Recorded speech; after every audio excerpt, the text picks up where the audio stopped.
Ao assumir, a ministra da Secretaria de Direitos Humanos, Maria do Rosário, falou da necessidade de uma comissão da verdade para pôr luz no período do governo militar.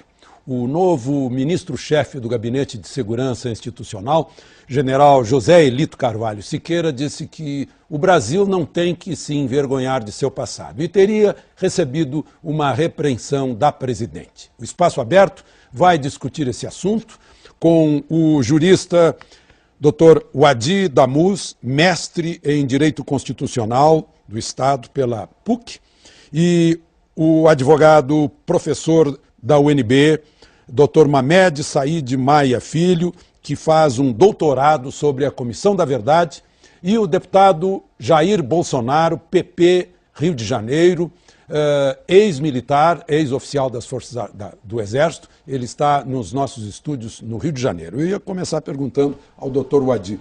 Doutor Wadi, Comissão da Verdade. Verdade não é algo relativo que tem dois lados? Vai ter a verdade dos militares, digamos, e a verdade dos que estavam na clandestinidade. Como compatibilizar isso? Alexandre, é verdade, essa afirmação é verdadeira, né? Há sempre, em lados opostos, cada um tem a sua verdade. No entanto, o que ocorre no Brasil é que uma parte da verdade até hoje não foi revelada completamente, que foi a atuação dos órgãos do Estado, dos agentes públicos, à época da repressão, à época da ditadura militar, entre 1964 e 1985.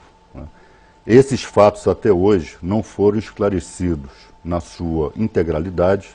Há ainda uma bruma, uma névoa, que não faz bem às instituições brasileiras quanto ao que se passou nesse período, e daí a ideia, a concepção da Comissão da Verdade, que não é algo novidade, não é algo novo, né, na relação entre os países. Diversos países que também tiveram os seus traumas, né, de ruptura democrática, instituíram as suas comissões da verdade, cada um com a sua metodologia, cada um com as suas circunstâncias. Mas a lei da anistia não prefere que o passado seja esquecido?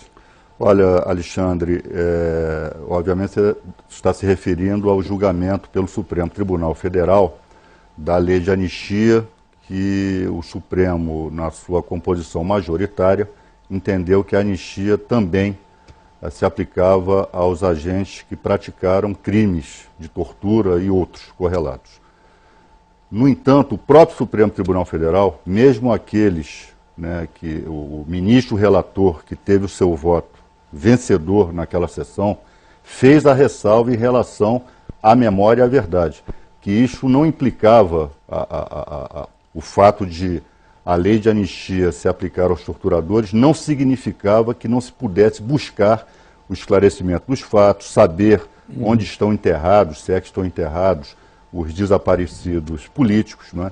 Então, esses aspectos ligados, concernentes à memória e à verdade, não foram superados pelo julgamento do Supremo Tribunal Federal. Doutor Mamed, não seria, eu recebi uma sugestão de uma professora universitária, sugerindo que fosse uma comissão acadêmica e não uma comissão política a fazer esse tipo de resgate da memória.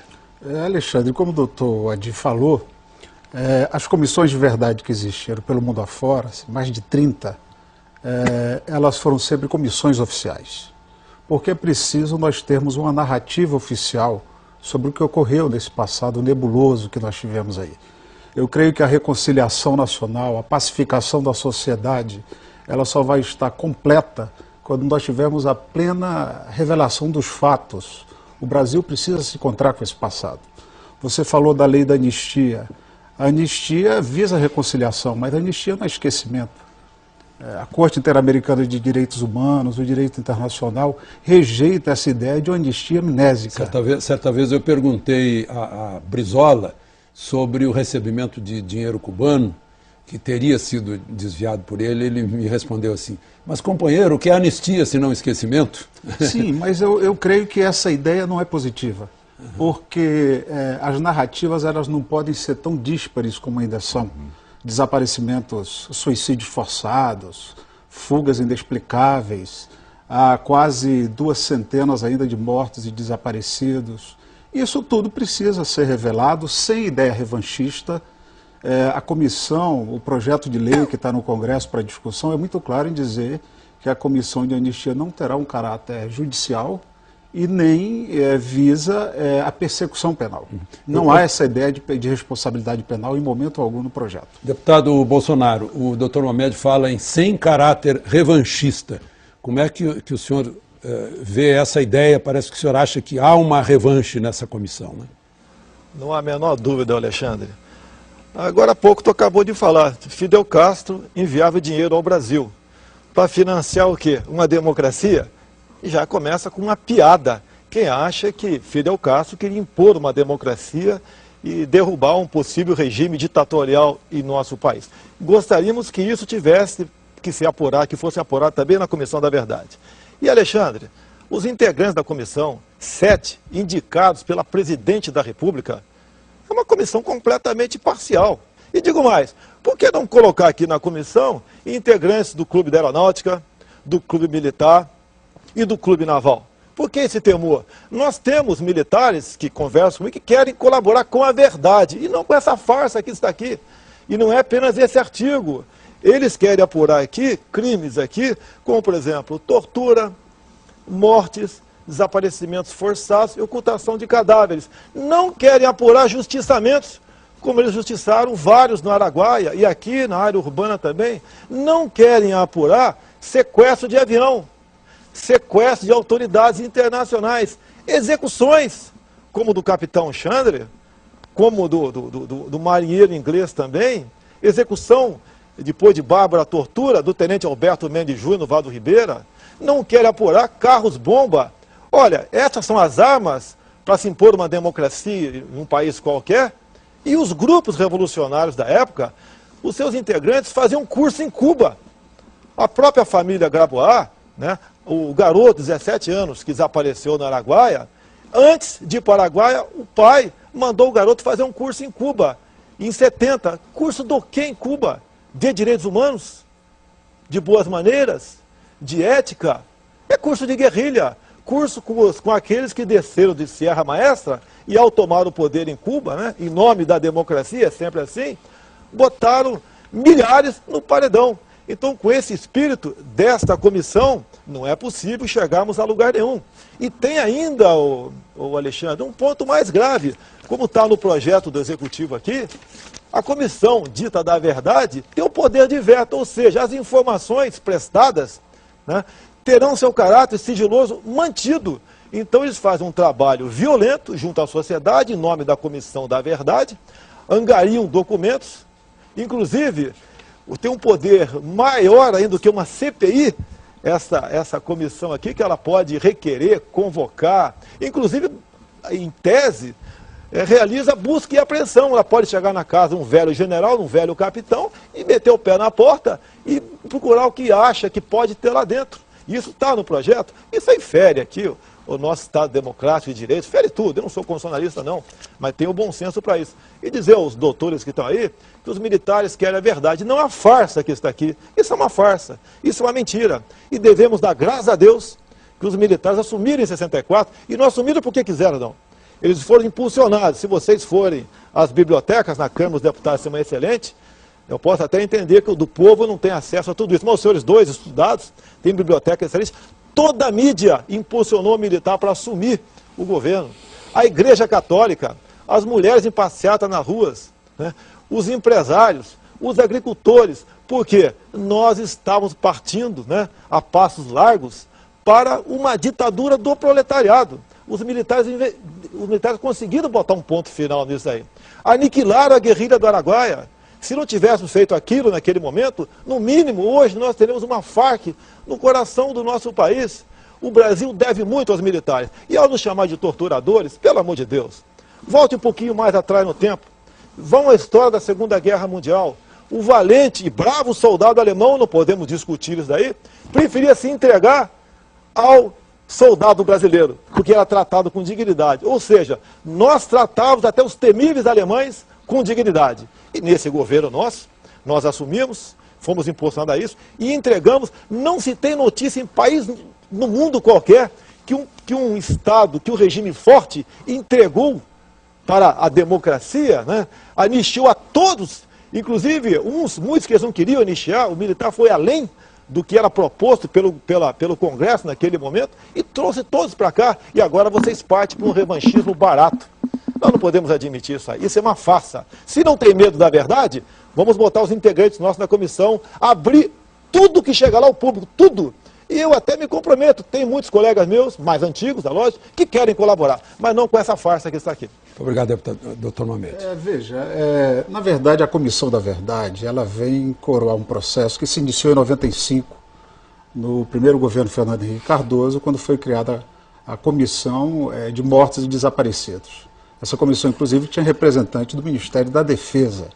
Então, naquele momento histórico, o Estado assumiu a responsabilidade pelos atos de desaparecimento e o trabalho foi muito producente.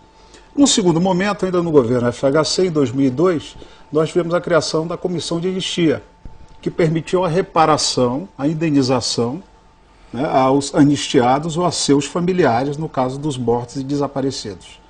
Então, veja, o Estado já assumiu a sua responsabilidade pelos atos praticados por essa minoria que agia nos subterrâneos, com tortura, com desaparecimento.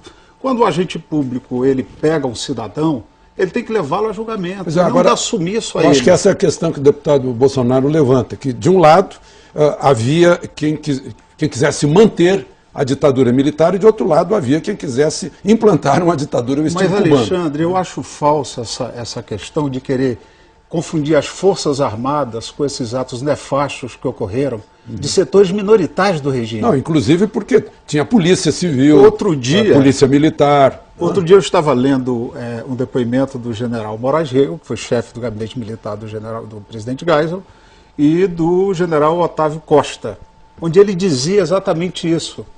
As Forças Armadas pagam muito pelo que ocorreu de ruim nos períodos militares, porque a maioria dos militares estavam nos quartéis, desenvolvendo suas atividades profissionais. Mas essa minoria tenta trazer para a vala comum do DOI-CODE, dos órgãos de informação, que promoveram a tortura, graves violações aos direitos humanos, o conjunto das Forças Armadas. A tortura que continua até hoje, exato, num determinado meio policial. Porque hoje, por exemplo, o Exército ele já tem uma credibilidade, as Forças Armadas, que está sendo resgatada, diferente das polícias militares, que ainda tem muito que trabalhar, por conta dessas violações de direitos humanos que ainda ocorrem nesses setores policiais. Então, só para registrar, Alexandre, hoje a gente vê as Forças Armadas, por exemplo, envolvidas nesse projeto de sistema de fronteiras, né? No sentido de defender as nossas fronteiras, articulado com a questão da agricultura, da defesa dos índios, né? O Exército construindo estradas, hospitais nos rincões do país. Então, são as Forças Armadas se profissionalizando naquilo que é o seu papel básico, a defesa da pátria e, ao mesmo tempo, a questão da segurança interna, de forma pontual, sem ferir a Constituição, como está ocorrendo no Rio de Janeiro. Última instância de Nós defesa não da lei da podemos jogar na vala comum dos torturadores,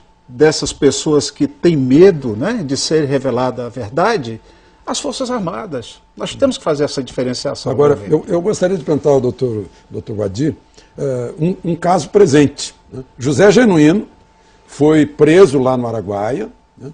Foi torturado, mas não menciona isso no currículo dele, não usa como currículo, digamos assim. Teve uma posição na Comissão de Defesa Nacional que lhe valeu medalha Santos Dumont da Força Aérea, medalha Tamandaré da Marinha e principalmente medalha Pacificador, que foi dada também a quem o prendeu. Né? Então, Zé Genuíno não seria um símbolo disso e agora é convidado pelo ministro da Defesa para ser o seu braço direito. Mas eu deixaria a resposta para logo depois do nosso intervalo comercial. Doutor Wadi Damu, presidente da OAB do Rio de Janeiro, como é que o senhor vê o caso José Genuíno? Ele não é um símbolo da anistia? Verdade. Inclusive, o exemplo do Genuíno ilustra exatamente o que o professor acabou de sustentar aqui. Né? Nós não podemos confundir a ação de terroristas do Estado, né, fardados naquela época, com a maioria... Mas essa parece que é a questão que o Bolsonaro levanta, porque só se fala no terrorismo do Estado e não se fala no terrorismo da clandestinidade. Alexandre, nós vemos que o deputado está muito bem informado, né? todos os fatos aí relatados por ele, né, foram fatos apurados dessa ou daquela maneira, muitas vezes, o nome de quem foi fuzilado lá, obtido sob ao tortura. Zé Pereira e por aí vai. E muitas informações obtidas sob tortura. Em relação, nenhum dos militantes, à época chamados de terroristas, né, pela ditadura militar, nenhum deles jogaram negou. uma bomba no aeroporto de Guararapes. Mas todos esses fatos são apurados. Sabe-se a autoria, sabe quem sequestrou o embaixador, sabe quem assaltou o banco, sabe quem Gabeira, fez a ação armada. ele falou sobre isso. Então, em relação a esses cidadãos que um dia se levantaram por suas razões, né, pegaram em armas, enfim, para derrubar um regime ditatorial, as ações dessas pessoas todas estão devidamente descritas, as autorias dos fatos que lhes são imputados, não há dúvida em relação a isso. Não há dúvida em relação a isso. Todo mundo sabe disso, inclusive isso foi relatado aqui.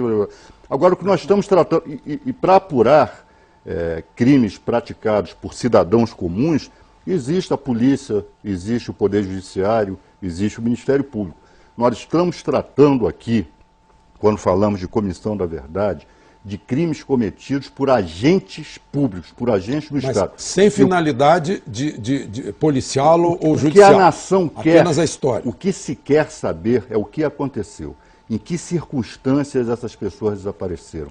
E o que se quer fazer é justiça, não a justiça, meramente a justiça de penalizar quem praticou esses crimes, mas a justiça de dar uma sepultura digna a essas pessoas. Isso é um direito consuetudinário, isso é um direito da civilização, conquistado pela civilização. As pessoas terem uma sepultura digna, localizada, em que seus entes queridos possam lá colocar flores, possam lá fazer os seus ritos, enfim.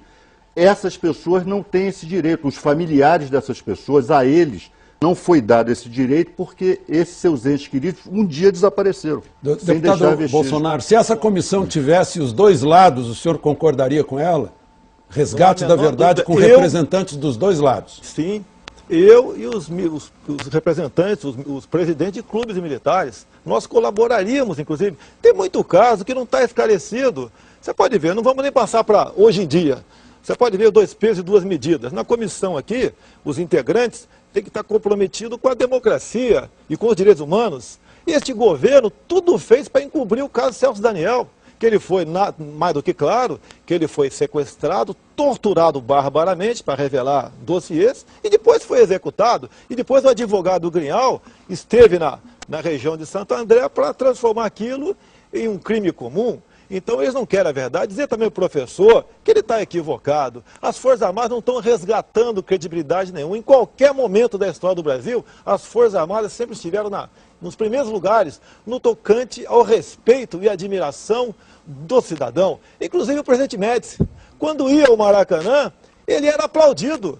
E vocês chamam isso, um presidente que estava no auge da tortura, execução. Na verdade, não. Na verdade, estava no auge dos movimentos subversivos e guerrilheiros de terroristas em nosso país. Foi daquele momento no governo Médici, que tivemos o recrudescimento, né, de terrorismo, carros-bombas, sequestro de autoridades. Tem caso que está nebuloso ainda. O caso do carro-bomba que matou o Sentinela no QG do 2º Exército lá em São Paulo, o Mário Cosel Filho, está nebuloso até hoje. Tá? Vocês têm ministros hoje, como o Carlos Mink, que participou de latrocínio no Banco Bonfort, aqui no Rio de Janeiro.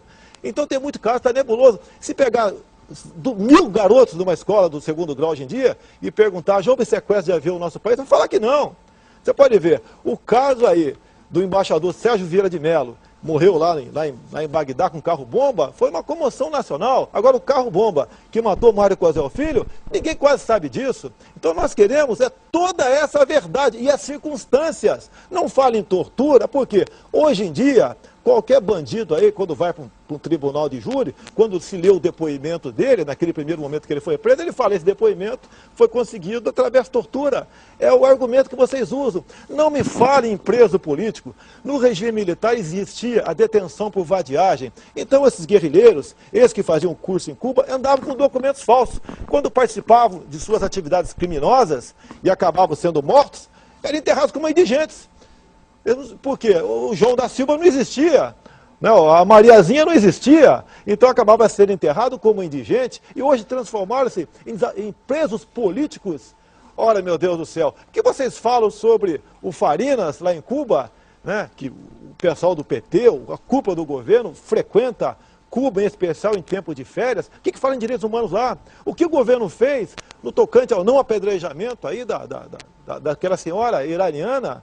Poxa, pelo amor de Deus. Então nós queremos, é a verdade, o Alexandre Garcia, não tem, a verdade está para nós como a fé para o cristão. Nós queremos a verdade, mas não com uma comissão hipócrita como essa aqui, defendido por gente que a gente vê claramente, até o doutor Vadir Damu tem um espaço muito grande no jornal aqui do Rio de Janeiro, tá? Que o tempo todo ataca os militares, fala em estupro, em empalamento e outras barbaridades, sem prova de absolutamente nada, tentando se cacifar, quem sabe, né? Eu não quero fazer o mau juízo dele, mas para ir para ser indicado por um superior, o Supremo Tribunal Federal, um outro órgão qualquer, ou fazer parte do Ministério da Justiça, eu quero até entender que não seja para isso, mas o ódio dele para com os militares é muito grande. E que país é esse? Que país é esse que trata as Forças Armadas dessa maneira? Falar em minoria, isso não procede. Eu participei do regime militar. Muito obrigado, deputado. Tenho orgulho de tudo que fiz.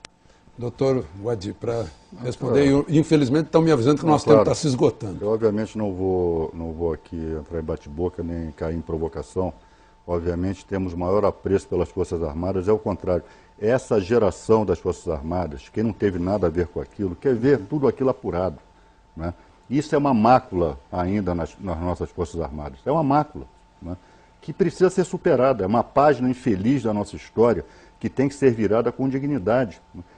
Na Argentina está se virando, agora essa semana passada, lá o Rafael Videla, né, foi condenado à prisão perpétua. No Chile, no Uruguai, na África do Sul, todos esses países estão enfrentando com dignidade, né, colocando o dedo na ferida e apurando o que aconteceu nos seus períodos ditatoriais, a barbárie que ocorreu naqueles períodos, sem traumas, sem crises, né?